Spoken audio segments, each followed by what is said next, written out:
twayikaze kuri Mr. Sam Entertainment. Basketball numukino umaze kwamamara ku isi, umaze kugira n'abantu benshi ibyamamare. Aha twavuga nk'aba Michael Jordan n'abandi benshi b'ibyamamare namwe mugiye muzi bakina mu makipe akomeye cyane hari muri Leta Zunze Ubumwe za Amerika, za NBA na za Chicago Bulls. Niho hari abasitari benshi cyane usanga baramenyekanye ku rwego rwo hejuru ba muri Leta Zunze Ubumwe za Amerika. Uyu ni umukino wamamaye cyane, ariko hari umugabo wawuvumbuye, umugabo w'Umunyakanada witwaga James Naismith.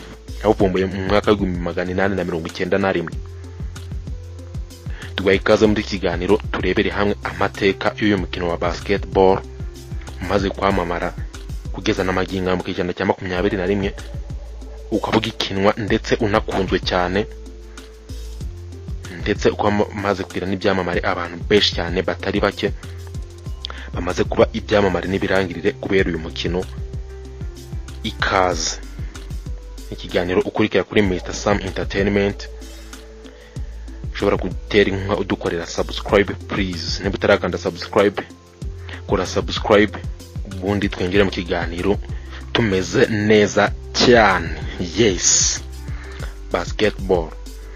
Uyu ni umukino w'intoki ukinwa abantu bigabanyije mu makipe abiri. Uyu ni umukino w'intoki ukinwa n'abantu bigabanyijemo amakipe abiri.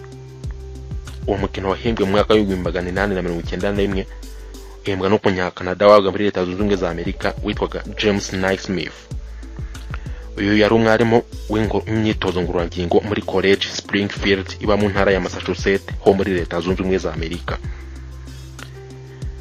Yari umwarimu w'ingororangingo, bityo mu bihe by'ubukonje yabonaga abana barakonje cyane, yifuza guhemba umukino bajya bakina mu bihe by'ubukonje, bakajya bawukinira mu nzu bitewe nuko hanze habaga hakonje cyane, dore ko muri Leta Zunze Ubumwe za Amerika mu bihe by'ubukonje hari ahantu haza ibintu bisa na hari amasimbi cyangwa se urubura rwo ku misozi, bityo ugasanga ahantu harakonje cyane ku buryo gukina nk'imikino isanzwe nka football bikaba bitagishoboka bitewe nuko hanze haba hakonje cyane. Uyu mugabo yifuzaga kubona abana bakina neza kandi bagakinira mu nzu hadakonje, kandi bagakina umukino uratuma bishima, bityo mu bihe by'ubukonje bakabasha kubaho neza kandi bidagadura neza mu myidagaduro isanzwe, dore ko football muri iyo minsi bidashoboka kuyikina bitewe n'ubukonje bwinshi. Umunsi umwe rero James Naismith yagize igitekerezo cyo kumanika udusanduku tubiri ku nkuta, bityo bamwe mu banyeshuri yatozaga unazemo umupira ubwo kikitwa igitego yatumanitse hejuru cyane, bityo bigasaba kuba uzi gupima neza no kurasa ku ntego kurusha abandi kugira ngo utsinde igitego, dore ko byanasabaga imbaraga kugira ngo uzamure umupira ushyire mu iyo nkangara cyangwa se utwo dusanduku tubiri yari yamanitse, bityo kikitwa igitego. Nyuma yo kubona ko uwo mukino uzafasha abana mu bintu bijyanye n'imyidagaduro, yahise ashinga amategeko 13 agenga uwo mukino. Uwo mukino wiswe basketball mu Cyongereza, tugenekereje nko mu rurimi rw'Ikinyarwanda basketball wagenekereje ukabyita umupira mu nkangara. Umukino wa mbere wakinwe ku itariki ya 21 Ukuboza mu mwaka wa 1891, urangira ari igitego kimwe ku busa. Muri uwo mwaka uwo mukino wahise uhindurwamo ibintu byinshi cyane kugira ngo abagore n'abakobwa ndetse n'abategarugori bose bajye babasha kuwukina. Uwo mukino ndetse waje gukundwa cyane, abantu bose bakajya bawukina, abagabo n'abagore bakajya bawisangamo bitewe nuko wari umaze gukosorwa kugira ngo abantu bose bajye babiwisangamo. Basketball yaje gukwirakizwa rero ivanwa muri Leta Zunze Ubumwe za Amerika, yambuka imipaka y'icyo gihugu ikwirakwira muri Canada ndetse n'i Burayi. Mu mwaka wa 1932 hashinzwe ishyirahamwe mpuzamahanga y'umupira w'intoki wa basketball, Fédération Internationale de Basketball Amateur, mu 1936. Basketball mu mwaka wa 1936 nawo winjijwe mu mikino ya Olympic. Hanyuma mu mwaka wa 1950 haba amarushanwa ya mbere ku rwego rw'isi. Imyaka 3 nyuma yaho urwo rwego rwashinzwe. Hanyuma habaye amarushanwa ku rwego rw'isi y'abari n'abategarugori mu mwaka wa 1976.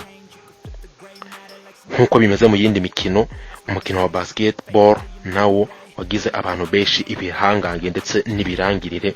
Ngo twagiye tubigarukaho, hari abantu benshi uyu mukino wagize abantu b'ibyamamare ibihangange n'ibirangirire, barakundwa karahava bitewe nuko bari bazi gukina uyu mukino.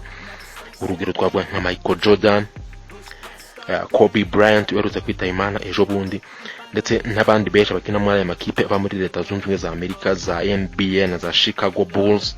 Uyu mukino wagize abantu benshi ibyamamare nka Michael Jordan. Aha twavuga ko uyu ni umugabo wamenyekanye cyane, yavutse ku itariki ya 17 Gashyantare mu mwaka wa 1963.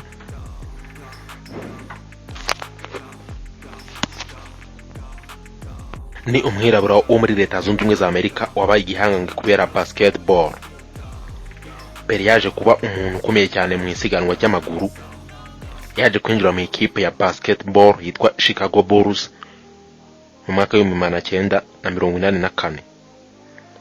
Ntiyatinze kwigaragaza nk'igihangange, dore ko muri uwo mukino kubera ukuntu yanyarukaga cyane yatsinze ibitego byinshi by'akataraboneka, ajugunya imipira mu nkangara, bityo aba icyamamare ku isi hose bitewe n'uyu mukino wa basketball. Umunyarwanda yaravuze ngo nta mwuga udakiza, rero abenshi dore bakijijwe n'uyu mukino wa basketball. Nyamara waravumbuwe mu bintu by'imikino, uvumbuwe n'uyu mugabo James Naismith bitewe n'ibihe by'ubukonje barimo hariya muri Massachusetts. Uyu mugabo yabivumbuye asa naho yikinira, ariko ntago yarazi neza ko avumbuye ikintu gikomeye cyane kigiye guhindura ubuzima bw'abantu benshi ku isi.